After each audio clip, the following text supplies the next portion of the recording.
Well, what am I doing with this? What am I doing with this? Well, this is a palm tree. We're in the CBD next to Parliamentary House. I was about to start this recording and this fell down and missed me by about 2 centimetres. Lucky me. Lucky I wasn't standing under a red gum tree. They're not called widowmakers for no reason, and it's no joke because over the last year we've had a number of deaths due to falling branches in this state and the rest of Australia, so it's something always you need to think of. That's enough to actually unbalance you mentally, and what I want to talk today is about Australia's mental health epidemic. Now, we are supposed to live in the land of milk and honey, the land of democracy, the land of equal opportunity, and it's quite extraordinary that in 2020 we have one of the highest incidents of mental health issues in the world. I'm not just talking about suicide, there's about 2,500 people in this country per year, but I'm talking about that everyday grind. That everyday grind that we all seem to need to go through. And when you get research which shows that primary school children, and I'm talking about prep and grade 1, have extraordinarily high levels of anxiety, you have to ask yourself what is going on in this country. When you do research on wastewater and you find that antidepressants is the most common drug in wastewater, and that over 10 to 15% of Australians at any one time are taking antidepressants, as well as 5% taking anti-anxiety agents, that's about 1 in 5. You have to ask yourself what is going on. Is it a personal issue? Is it something internal in us? Is it our inability to survive or question life? Or is there something deeper going on? Is it a personal issue or is it a community-based issue? And that's the key. All studies in mental health normally say the issue is personal, and that through our own endeavours, through psychologists, through cognitive behaviour therapy, we can adapt, and medication we can adapt to the issue. To me, the increasing rise in mental health issues at all levels of society is an indication that there is something not quite right about our society. I'm going to break it down into different categories because I think it actually highlights that what we are dealing with is not a personal failing or a personal issue. It's not some genetic problem like an endogenous depression. It's not about a major psychiatric disorder which does have a genetic basis to it, but we're talking about a reactive, depressive, anxiety illness which is actually enveloping the whole nation. Much, much worse than coronavirus because it's not self-limiting. 99% don't survive. Most people who get coronavirus don't get very ill. It is highly infective. So we are infected because of these structures that have been created in our society through the deregulation, corporatisation, privatisation, globalisation, revolution that has swept this country over the past 40 years. We are now reaping the cost of putting profits before people, of allowing large corporations to dominate every aspect of our existence. We'll start off with the 30% of Australians on social security benefits. I think I'll get rid of my friend here. It's done its day. The 30% of Australians who rely on social security benefits to survive. Old age pensioners, New Start allowance, single parents benefits, disability support pensions. So roughly 1 in 3 Australians relies on a social security benefit to survive. And what have we done? What have we said about these people as a community? What does the mass media do? What do we do in our own internal conversations? People on social security benefits in this country are humiliated, degraded, forced to jump through loops, get involved, get sucked into illegal robo-debt schemes, and the list goes on and on. Now we're talking about drug testing people, giving people cards so that they can't actually spend their social security benefits except at specific sites. So no wonder this 30% of the population which is living day to day doesn't have enough money to repair a refrigerator if it breaks down or replace it. No wonder we see interpersonal violence, anger, drug abuse, child abuse, partner abuse as part and parcel of living on a social security benefit. So there are mental health issues which are directly related to poverty, directly related to actually not being able to give your children what is needed in life, because you're trying to deal with your own problems because economic insecurity. It doesn't mean that everybody on social security benefits has issues, but it does mean there are much more pressures on people on social security benefit, especially when they live in a society which doesn't value their contribution, which treats them as human waste, which forces them to jump through hoops to get a basic income, a little bit of income at the end of the week. It's just an extraordinary. So no wonder there is anxiety and increasing problems. Then we look at the 50% of Australians who are involved in the paid workforce. About 12 million people. 12 million people. Some are in small business, some are on wages. What is the nature of work in the 20th century? What is the nature of the gig economy? What is the nature of 20th century work in Australia? It's very simple. It's disjointed. It's part-time. It's insecure. It's dominated by wage theft. When you've got organisations, huge corporations underpaying people as a matter of course, you begin to realise there's a major issue. But what is the biggest issue affecting this section of the population? Housing affordability. When the median price for a house in Sydney and Melbourne is around $1 million, and the average mortgage in Melbourne is $500,000, and you need two people in a partnership to actually be working in order to meet all your financial commitments, and you're spending 30 to 40 to 50% of your income on rent or mortgage repayments, you've got an issue. When there's no job security and you work 2 or 3 hours extra a day to keep your job, and you're on call 24 hours a day, 7 days a week through your mobile phone and email, there is increasing pressure. People talk about life and work balance. There is no life and work balance. The balance is work. We are basically people in employment are basically wage slaves.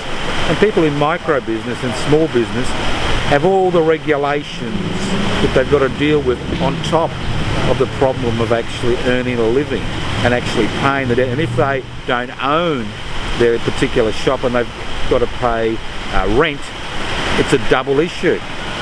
So there's this constant anxiety amongst people who are working. Can I keep my job? If I can't keep my job, I can't pay the mortgage. If I can't pay the mortgage, it means the lifestyle we've become accustomed to disappears outside the door. I've got to commute 2 to 3 hours a day to get to and from work.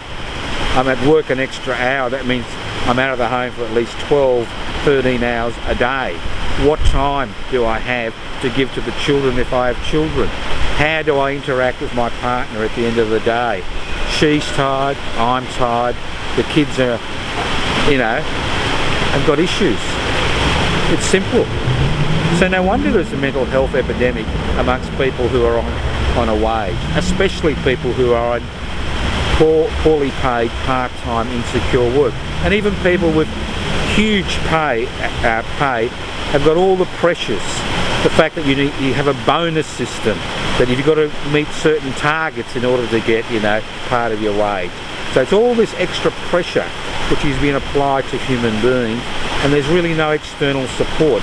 And then you've got all the extra issues regarding, sexism in the workplace, workplace discrimination, and the list goes on and on. And then if you want to rectify the situation, having to go through the system, working up the right channels is basically a waste of time and effort. Then you've got another section of the population, the self-funded retirees.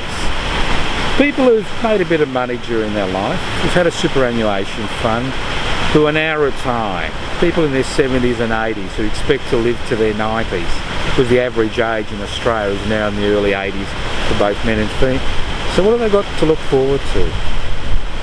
Their money is invested mainly in the stock market or real estate, because interest rates are low, therefore they don't have the security of getting an income from placing money in a bank. You place $1 million in a bank, you're a self-funded retiree, you'd be lucky to get $15,000 income at the end of the year.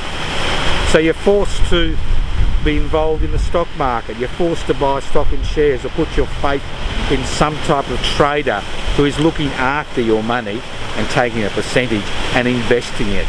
You've got no control of what happens to you.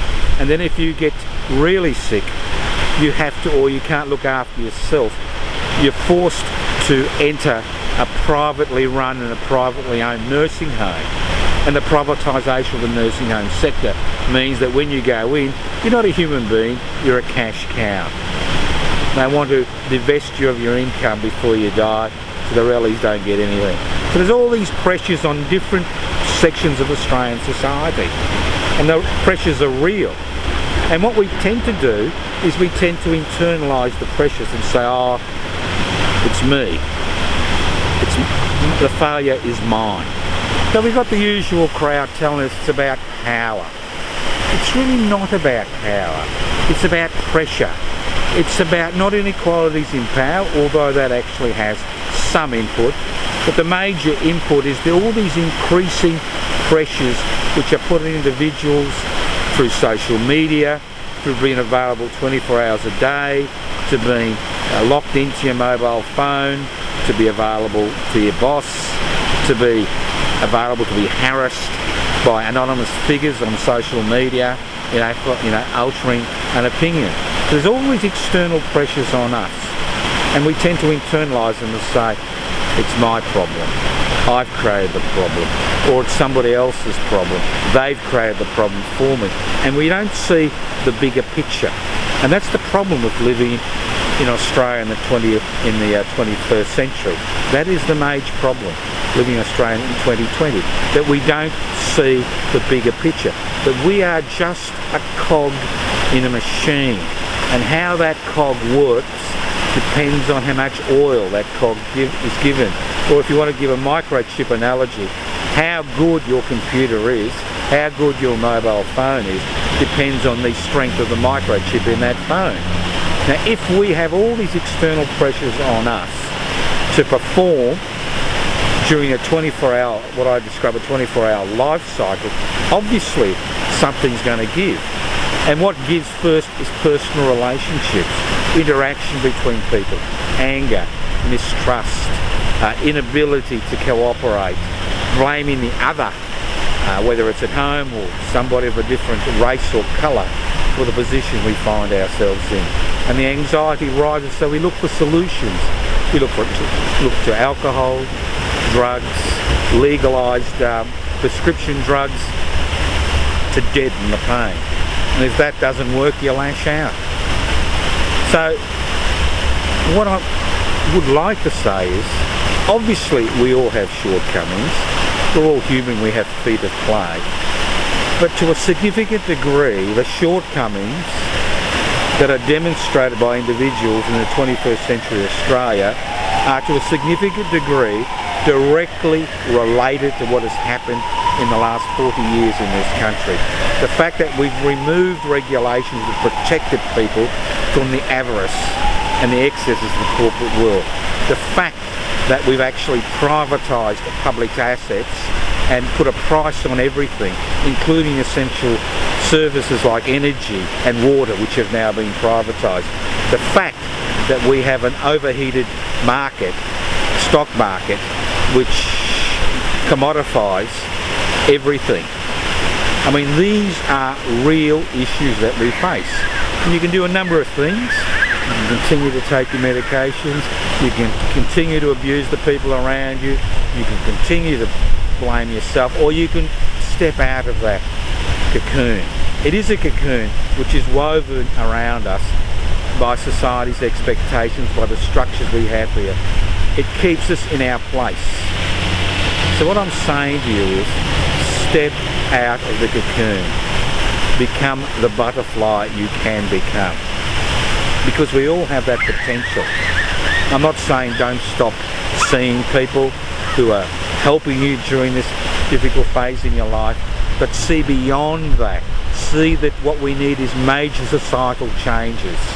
That we need major changes. We need to decrease competition. We need to share wealth. We need to devolve power. We need to, a fancy word for sharing power. We need to do all these things, and if we change these things, maybe it won't be much help for us, but it will help our children and their children. Because if we are devouring our future, and we can see that. It's like a rat experiment. We're like rats. It's like an experiment. Little rats being experimented on. We devour each other. We destroy our possibilities. So I encourage you to get active, get involved, join one of your local organisations. I don't care what it is, as long as it helps you to become active and take control of your life. And if everything fails, you can always join PIPSI, Public Interest Before Corporate Interest. You can download the application form from pipsi.net. We were formed 5 years ago with the express purpose of providing options during the parliamentary elections, options during everyday life. Because what we want to do is take back control from forces which are no good for the individual, no good for our family, no good for our local community, and most importantly of all, no good for us as a people. Next week, who knows, maybe I'll stand under a red government.